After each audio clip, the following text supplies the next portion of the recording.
Welcome back to Andy's Guides. In today's video, we are going to show you how to share Google Drive files or folders with a link. Let's begin.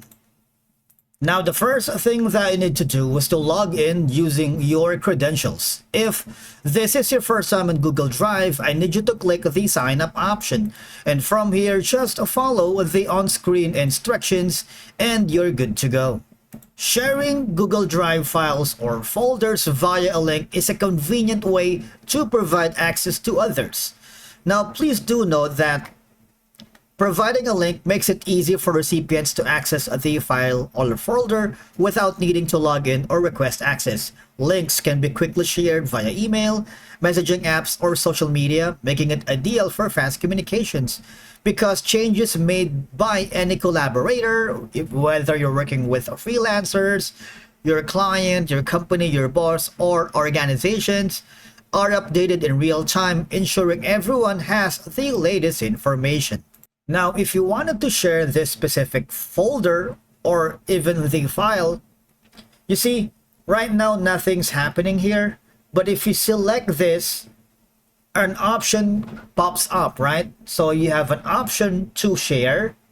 You also have an option here at the three ellipses or the three buttons for more actions. If you click that, you also have an access to share, all right?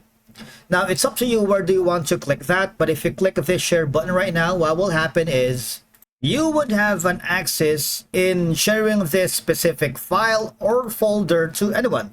You can add people, especially if you have added them in your contacts. We have a separate video for adding users or people on your Google contacts. You might want to check that on our channel. And while at it, you might want to subscribe to Andy's Guides tutorial. All right.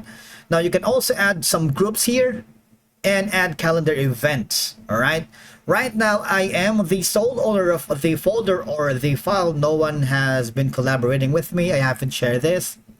Now, you see at the bottom, you have a general access wherein you can give them a permission or the privileges. Right now, anyone with the link, anyone on the internet who with the link can edit or sign in as required.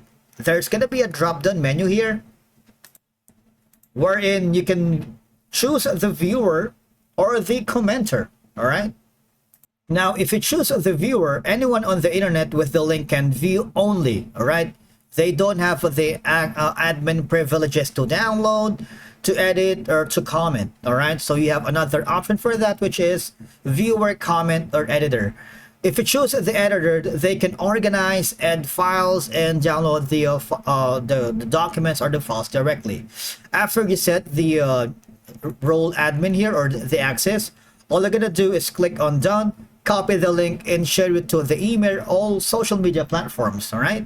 But of course, be cautious when sharing sensitive information and ensure you use appropriate access levels to prevent unauthorized access. You can use expiration dates or set access to specific individuals for files that need temporary sharing. In case you encounter any problems along the way, you might want to go to the Google Drive Help Support Center if you need some troubleshooting steps or insights if in case you encounter along the way. But again, by understanding these reasons and how to use Google Drive's linking share capabilities, you can enhance collaboration, communication, and efficiency. Thank you so much for watching, and we will see you again in the next video.